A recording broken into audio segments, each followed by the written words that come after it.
बिना ये जाने कि ग्रह आपस में अपनी जगहों के लिहाज से कैसे किरदार अदा करते हैं और उसी वजह से वो एक हिस्सा निभाते हैं और असर दिखाते हैं। वो आपकी जिंदगी के अलग अलग इलाकों में नतीजों और संभावनाओं में हिस्सेदार होते हैं। ग्रहों की जगह और आपसी रिश्तों का तहकीकात किए बगैर आप अपनी जिंदगी के कुछ पहलुओं के साथ साथ अपने कर्म के ओवरऑल असरात का भी तहकीकात नहीं कर पाएंगे।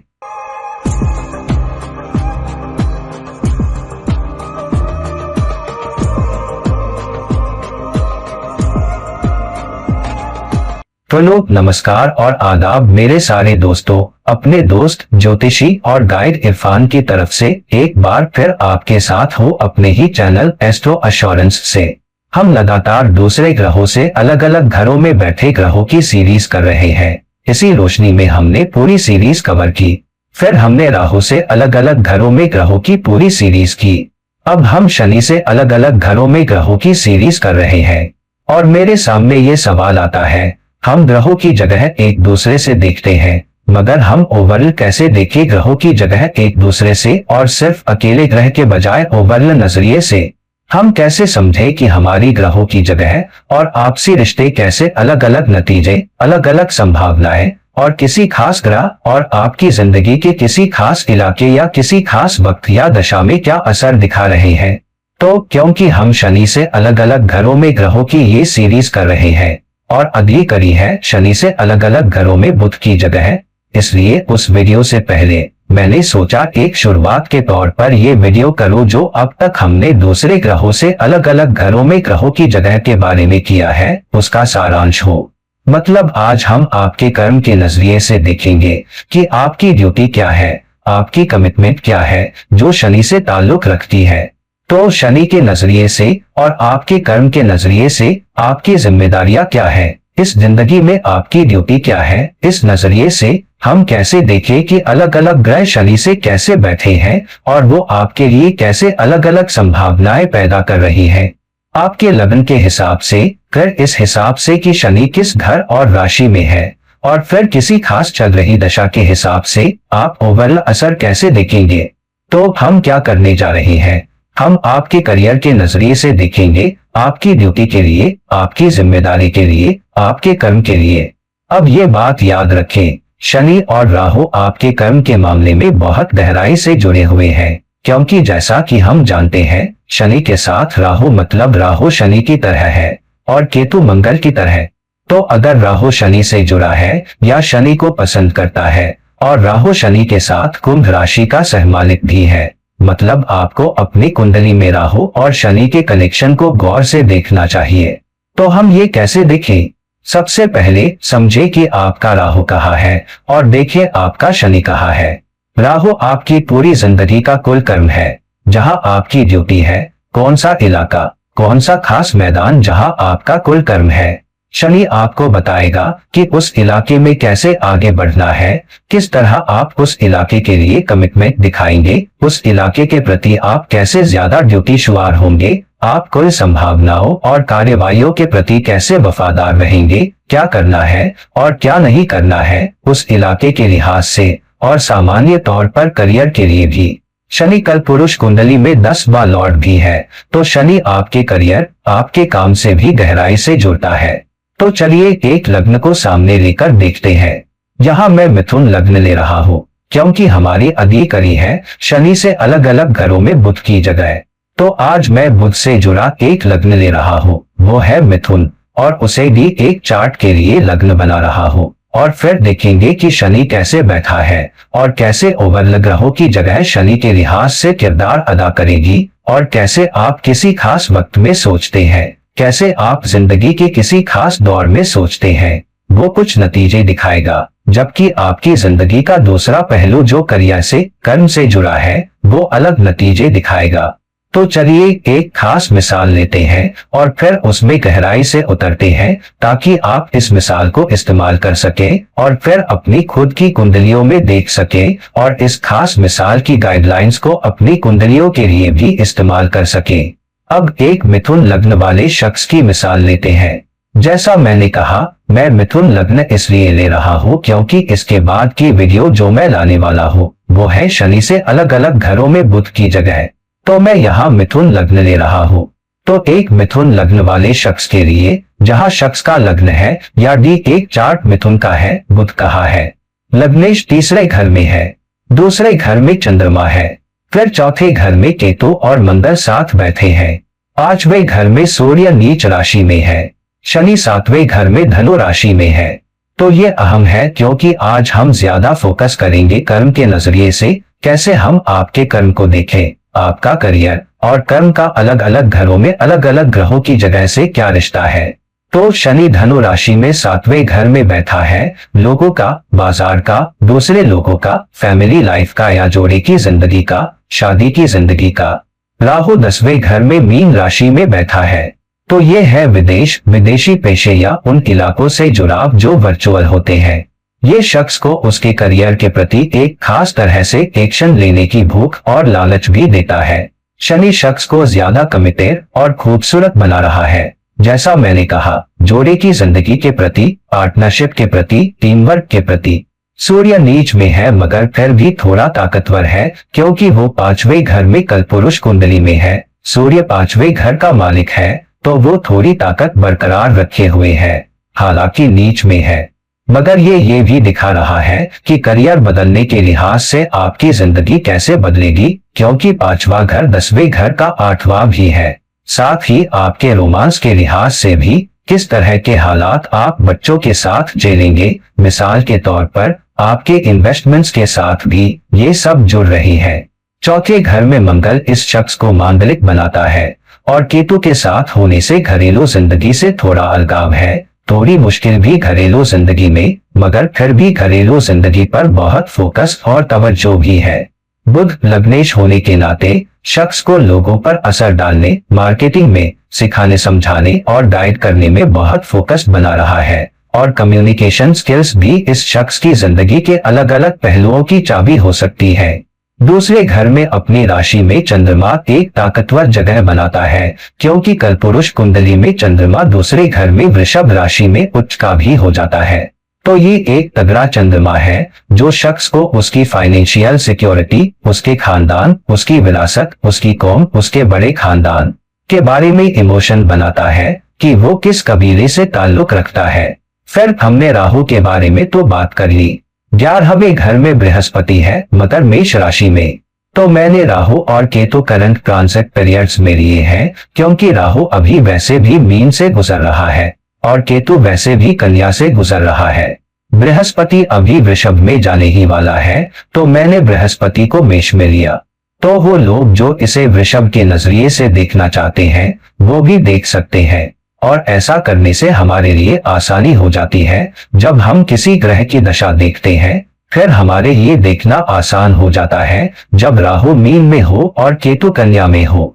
तो 11वें घर में मेष में बृहस्पति इस शख्स को ऐसा बनाता है जो सोशल नेटवर्क बढ़ाना चाहता है, लोगों तक पहुंचना चाहता है, एक स्पिरिचुअल गुरु के तौर पर देखा जा सकता है, ऐसे शख्स के तौर पर देखा जा सकता है जो बहुत काबिल है, जो एक्सपर्ट है, जिसे समाज द्वारा बहुत काबिल शख्स या जिंदगी के किसी खास इलाके में महारत रखने वाला माना जा सकता है और इसके जरिए उसका सोशल सर्कल बढ़ता है, उसकी शोहरत बढ़ती है और वो बहुत अच्छा कर भी पाता है।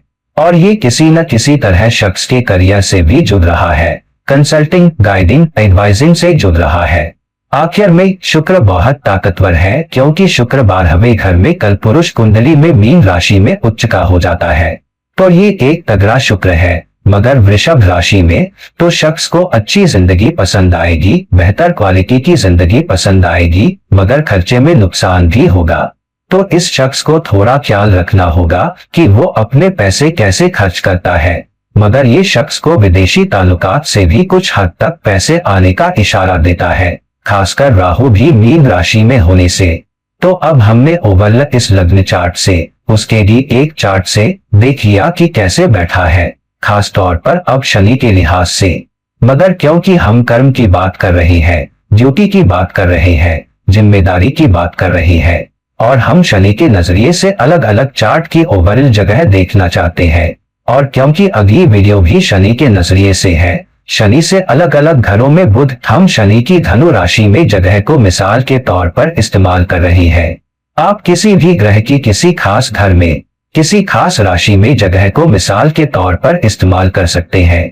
तो अब जब हम इसे शनि के नजरिए से देख रहे हैं, तो उस धनु राशि को लग्न में बदल दे जहां शनि बैठा है, और फिर सारे ग्रहों को उनकी राशियों में वापस रखकर देखें, और फिर देखें शनि के धनु राशि में लग्न के नजरिए से पहले घर में होने से ये खास जगह आपकी जिंदगी के अलग अलग इलाकों के लिए कैसी संभावनाएं पैदा कर रही है, जहां कमिटमेंट, ड्यूटी, जिम्मेदारी है।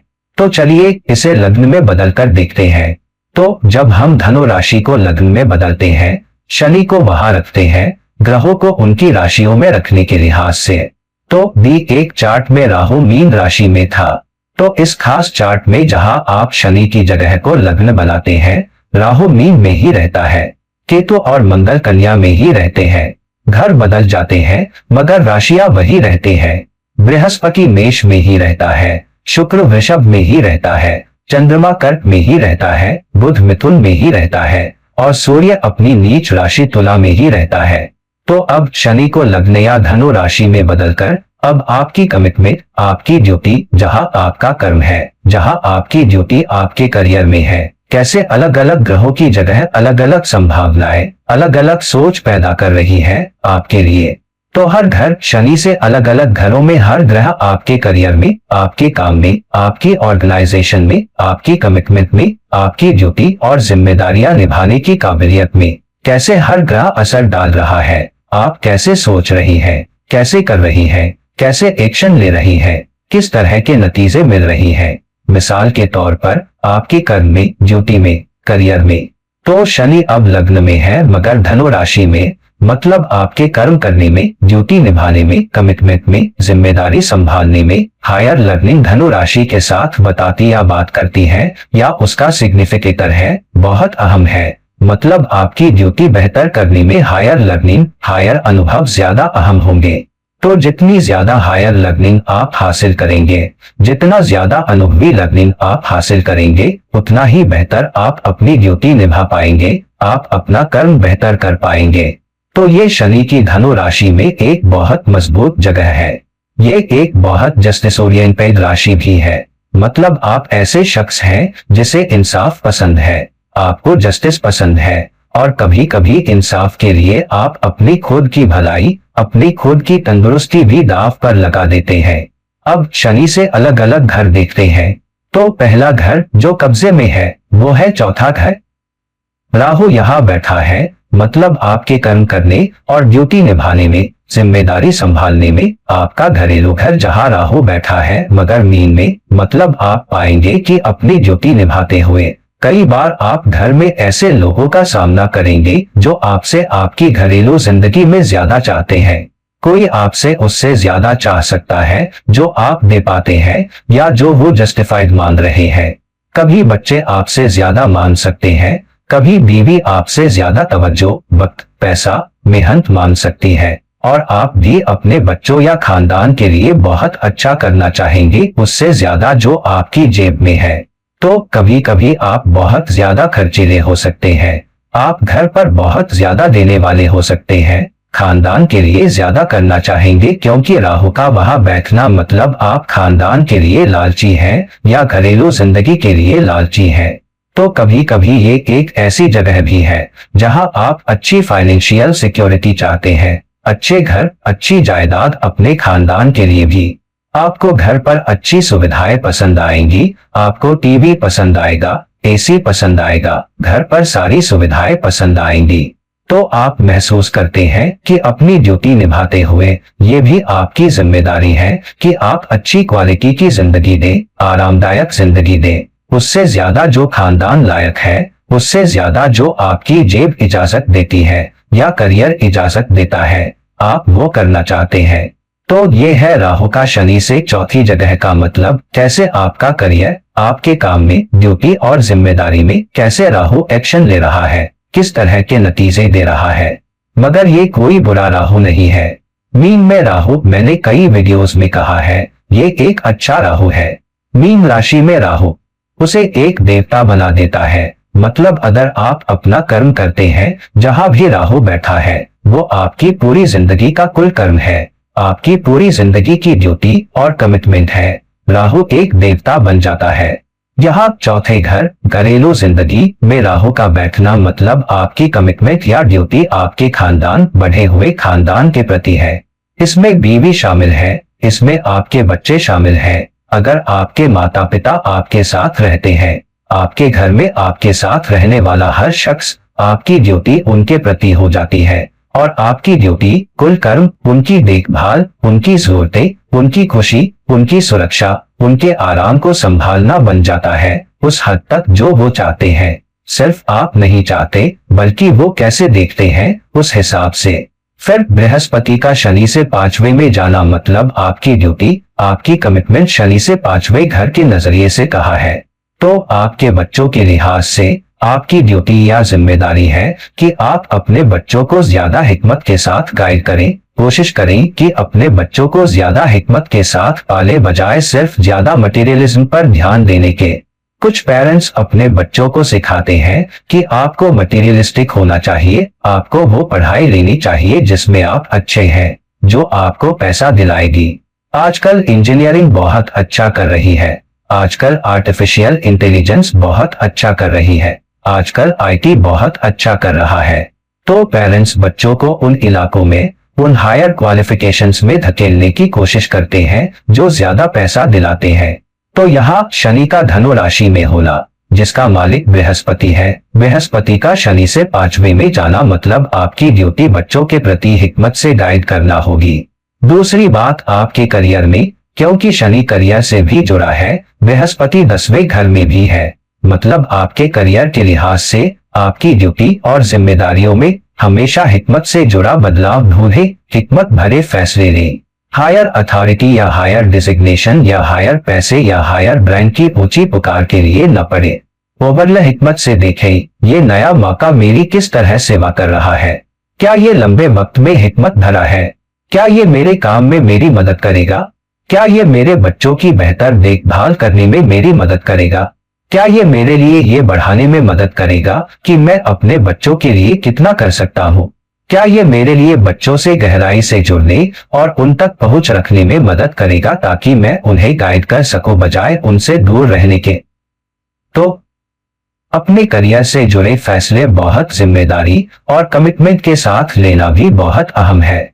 अब अगर आप एक औरत हैं तो 5वें घर में बृहस्पति का मतलब ये भी है कि अगर आप किसी की तरफ आकर्षित होती हैं तो ये आपको उन लोगों की तरफ ज्यादा आकर्षित करेगा जो ज्यादा हिकमत वाले हैं, जो ज्यादा काबिल हैं, जो ज्यादा पढ़े लिखे हैं, जिनकी हायर क्वालिफिकेशन आपसे ज्यादा है, और आप उन लोगों की तरफ आकर्षित हो सकती हैं जो ज्यादा इंटेलिजेंट हैं। और जब आप उनसे बात करती हैं तो आप अच्छा महसूस करती हैं, आपको अच्छा लगता है, आप महसूस करती हैं कि शख्स इंटेलिजेंट है, आप उनसे कुछ सीखती हैं, उनसे कुछ हासिल करती है। हर डिस्कशन जो आप उनके साथ करती है, हर इंटरेक्शन जो आप उनके साथ करती है, उसमें कुछ सीख, कुछ विस्तार, कुछ खुशी होती है। क्योंकि बृहस्पति खेल का ग्रह भी है तो वो भी है। फिर अगला ग्रह कौन सा है जो लाइन में है? हाँ, हमारे पास छठे घर में शुक्र है। तो शनि से छठे में शुक्र का मतलब आपका करियर कहाँ है, आपकी ड्यूटी, आपकी कमिटमेंट, आपका ऑर्डर, आपकी स्ट्रक्चर, आपकी जिम्मेदारी। छठे घर में वृषभ में शुक्र का मतलब आपकी नौकरी है, सेवा करना, और सेवा करके आप पैसा कमाएंगे क्योंकि शुक्र वृषभ राशि में ताकतवर है। वृषभ पैसे की राशि भी है, ये कलपुरुष कुंडली में दूसरा घर है। मतलब अगर आप सेवा करें, अगर आप अपनी ड्यूटी बहुत कमिटमेंट के साथ निभाएं और लोगों की सेवा करने की कोशिश करें तो आप अच्छे पैसे कमाएंगे।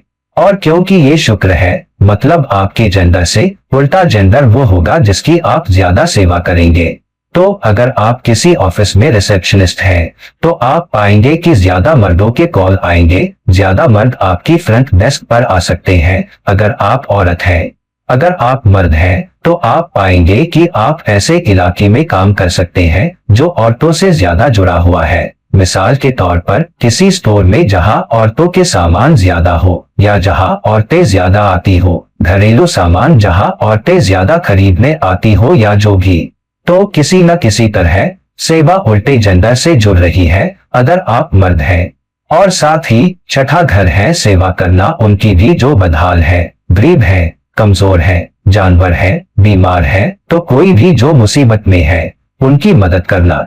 इसका मतलब ये भी हो सकता है कि आपकी ड्यूटी और कमिटमेंट दवाई के प्रति है, बीमारों के प्रति है, उनकी देखभाल करना, उनकी मदद करना। फिर आपका चंद्रमा 8वें घर में है, मगर अपनी राशि कर्क में। अब ये एक बहुत ताकतवर इशारा है। इसका क्या मतलब है? चंद्रमा शनि से 8 घर दूर चला गया है, मतलब चंद्रमा आपको आपके करियर में परेशान करेगा। चंद्रमा कमजोर नहीं है, वो ताकतवर है, मगर इसका मतलब ये भी है कि आपको अपने काम से जुड़ी बहुत सारी इंट्यूशन भी आएगी। कौन क्या कर रहा है, कौन आपकी पीठ पीछे क्या कह रहा है। मगर ये कभी कभी आपको इमोशन उथल पुथल से भी गुजार सकता है, क्योंकि चंद्रमा शनि से 8वां है, आपके करियर, आपकी कमिटमेंट, आपकी जिम्मेदारी का ग्रह। तो अपना करियर करते हुए, काम से जुड़ी जिम्मेदारियां और ओवरऑल जिम्मेदारी निभाते हुए ये आसान नहीं होगा। आप बहुत सारी इमोशन उथल पुथल, उतार चढ़ाव से गुजरेंगे और ये आसान नहीं होगा जब आप अपनी ड्यूटी निभा रहे हो या अपनी ड्यूटी निभाने की कोशिश कर रहे हो तो बहुत खुश रहना। कई बार ऐसा होगा जब आप उदास महसूस करेंगे, कई बार आप इतने खुश नहीं महसूस करेंगे, उथल पुथल होगी, थोड़ी सी उदासी होगी।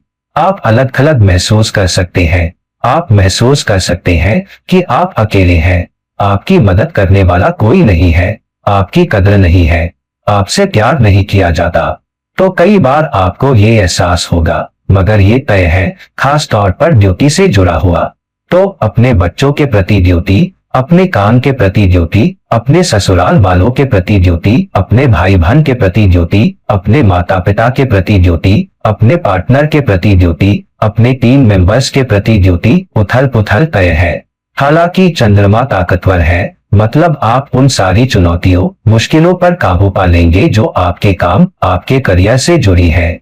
तो ये अभी भी ओवरऑल काफी ताकतवर चंद्रमा है। हालांकि वो चुनौतियां, इमोशन, उथल पुथल भी आएंगे और ये भी दिखाता है कि लोगों की देखभाल करने और उन्हें सपोर्ट दिखाने की कोशिश में, उनके साथ हमदर्दी करने की कोशिश में आप कभी कभार कुछ मुश्किल में भी पड़ेंगे। मतलब कभी कभी आप लोगों की मदद करने में, उन्हें सांत्वना देने में, उन्हें सपोर्ट करने में, उनकी देखभाल करने में अपनी ड्यूटी की हद से बाहर जा सकते हैं और लंबे वक्त में ये आपके लिए अच्छी जायदाद, अच्छे पैसे भी बना सकता है, क्योंकि चंद्रमा कर्क राशि में ताकतवर है, जो कल पुरुष कुंडली का चौथा घर है। फिर आपका बुध, गौर करें, ये एक अहम जगह है, क्योंकि बुध आपकी मिथुन राशि में, जो भी एक लग्न है, आपका लग्नेश है। और अगली वीडियो जो इस वीडियो के बाद आ रही है, वो है शनि से अलग अलग घरों में बुध। तो ये पोजीशन अहम है। तो D1 में लग्नेश, जब आप उसे अपने कर्म, अपने करियर, अपनी ड्यूटी, अपनी जिम्मेदारी से जोड़ रही है, वो शनि से 9 जगह दूर चला गया है। अब इसका मतलब ये 9वें घर में एक गेन मेकिंग जगह है। तो ओवरऑल मतलब अपनी ड्यूटी और जिम्मेदारी अपने करियर में निभाते हुए जितनी ज्यादा हायर लर्निंग आप हासिल करेंगे, जितनी हायर एजुकेशन आप हासिल करेंगे, जितनी हायर क्वालिफिकेशन आप हासिल करेंगे, उतना ज्यादा आप हासिल करेंगे। इस जगह के साथ कभी कभी लोग अपनी ड्यूटी या अपना करियर करने की कोशिश में वे वक्त वक्त पर कुछ हायर क्वालिफिकेशन भी हासिल करते रहते हैं। तो ये एक ऐसी जगह है जहां शख्स अपनी मास्टर्स करने या किसी खास इलाके में अपनी महारत हासिल करने की कोशिश करेगा, मगर कुछ अतिरिक्त सर्टिफिकेशन भी। मिसाल के तौर पर, जब मैं HR में अपनी मास्टर्स कर रहा था, उसके बाद मैंने 7 सर्टिफिकेशन जोड़े, 7 इंटरनेशनल सर्टिफिकेशन, ताकि मैं ऑर्गेनाइजेशन डेवलपमेंट में अपने इलाके, अपने काम के लिए बेहतरीन काम कर सकूं। मैंने कई पर्सनालिटी प्रोफाइलिंग एक्सपर्टीज की, कई चीजों में सर्टिफाइड हुआ, MBTI, डिस्क, एनियाग्राम, उनमें से कई, और स्ट्रैटेजिक मैनेजमेंट और कई चीजें। मकसद था जितनी हो सके उतनी क्वालिफिकेशन हासिल करना। तो देखिए आपका बुध कहाँ बैठा है और कैसे बुध एक हिस्सा निभा रहा है, इस हिसाब से कि वो शनि से कैसे बैठा है। बुध की जगह बहुत अहम है, क्योंकि ये दिखाती है कि आप किस तरह के analytical, practical, educated, knowledge based, information based, database information फैसले ले रही है, बजाय इमोशन वाले के। मतलब अगर आप अपने करियर से जुड़े फैसले ले रहे हैं जो ज्यादा सीखे हुए हैं, जो लर्निंग पर आधारित है, जो इंफॉर्मेशन पर आधारित है, जो एनालिसिस पर आधारित है, और जब आप हायर लर्निंग, हायर क्वालिफिकेशन जोड़ते हैं तो आप बहुत कुछ हासिल करेंगे। ये एक बहुत तगड़ी गेम मेकिंग जगह है, खासकर क्योंकि आपके लिए एक चार्ट में बुध एक लर्निंग लॉर्ड भी है। तो ये बात याद रखें, और ये भी याद रखें कि बुध आपके 10वें घर का भी मालिक है जो गेम से जुड़ा है, एक ताकतवर जगह। फिर दी एक चार्ट में केतु और मंगल दोनों केतु और मंगल चौथे घर में एक तगड़ी मांगलिक पोजीशन में अब उन्होंने बदल दिया है। तो जबकि उसने दिखाया कि आपके लिए एक चार्ट में मंगल और केतु का चौथे घर में होना मतलब वे वहां ट्रबल मेकिंग है। हालांकि अब वे 10वें घर में जा रही है। अब मंगल बहुत बहुत ताकतवर हो गया है, तो मतलब आपके करियर में आप ऐसे शख्स हो सकते हैं जो अथॉरिटी को धकेलता है, जिसमें किलर इंस्टिंक्ट है, चीजें हासिल करना चाहता है, राज करना चाहता है, बढ़ना भी चाहता है।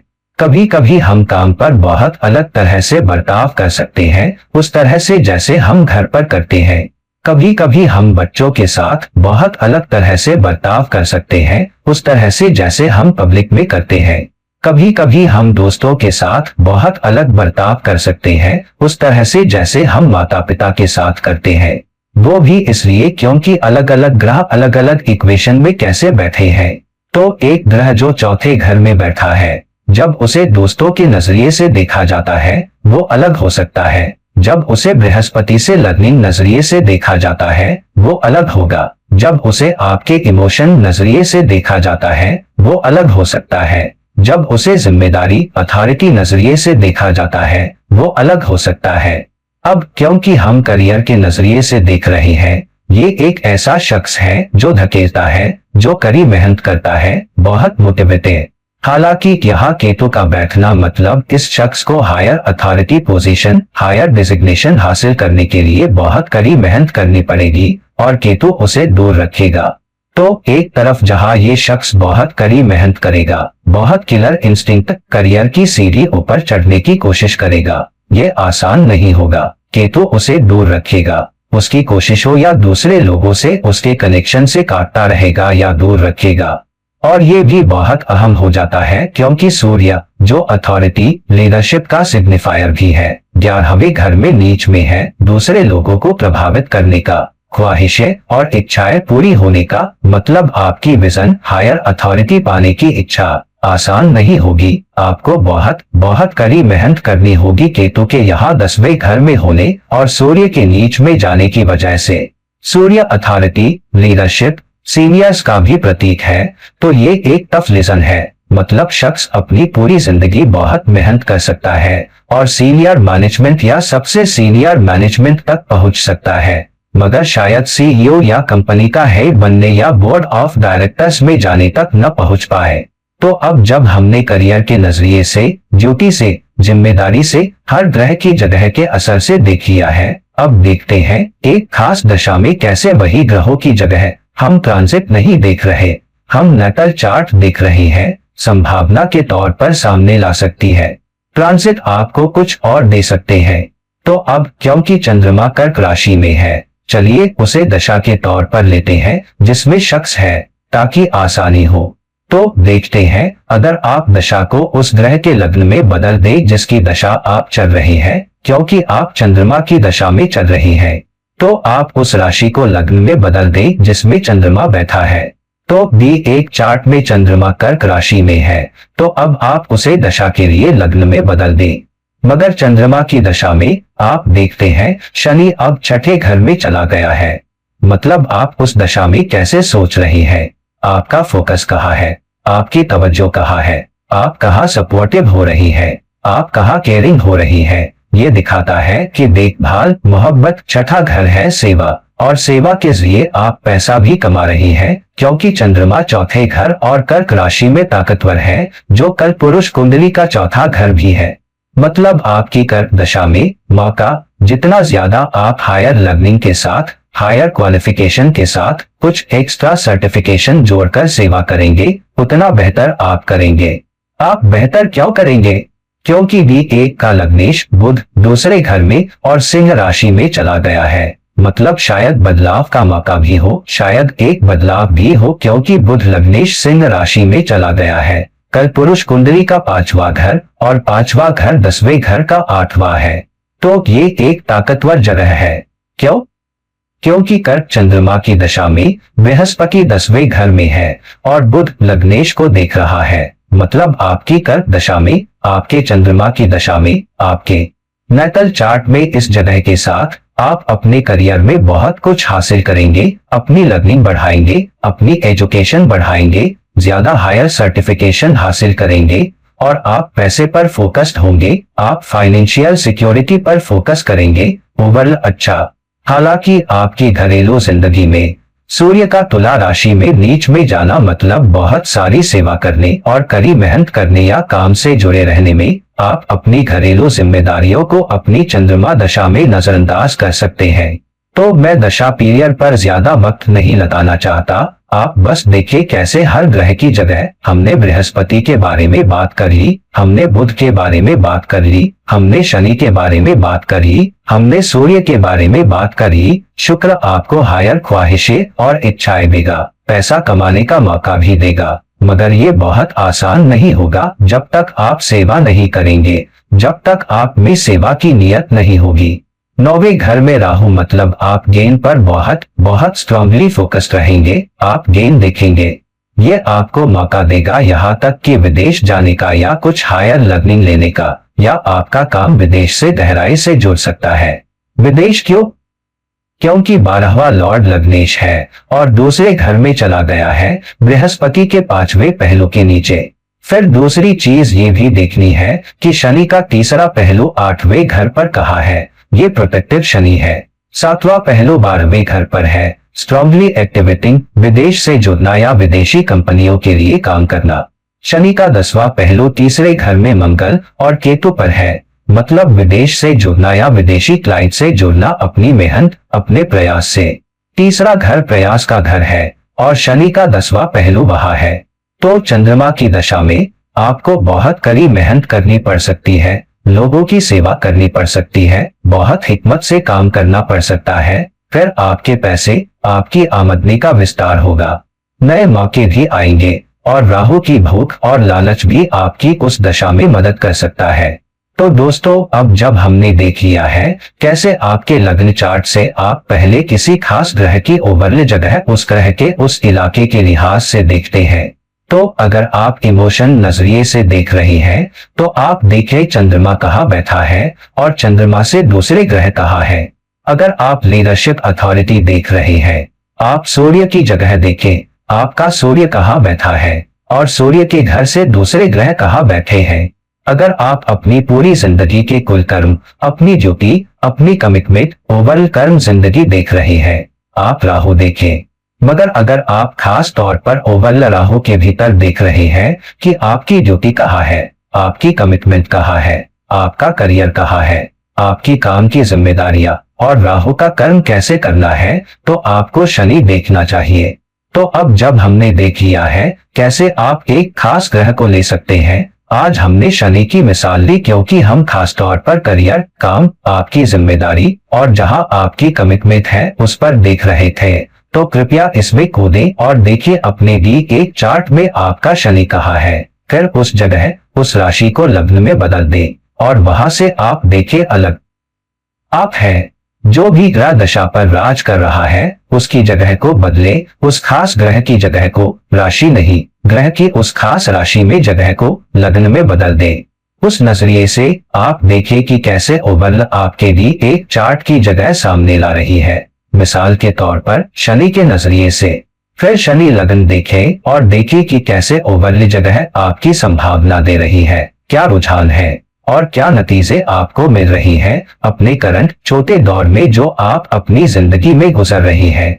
तो अगर आपको ये वीडियो पसंद आया, इस वीडियो को शेयर करें और अगर आप मेरी तरफ से पर्सनल कंसल्टेशन चाहते हैं तो मुझसे संपर्क करें, मैं नीचे लिंक छोड़ दूंगा।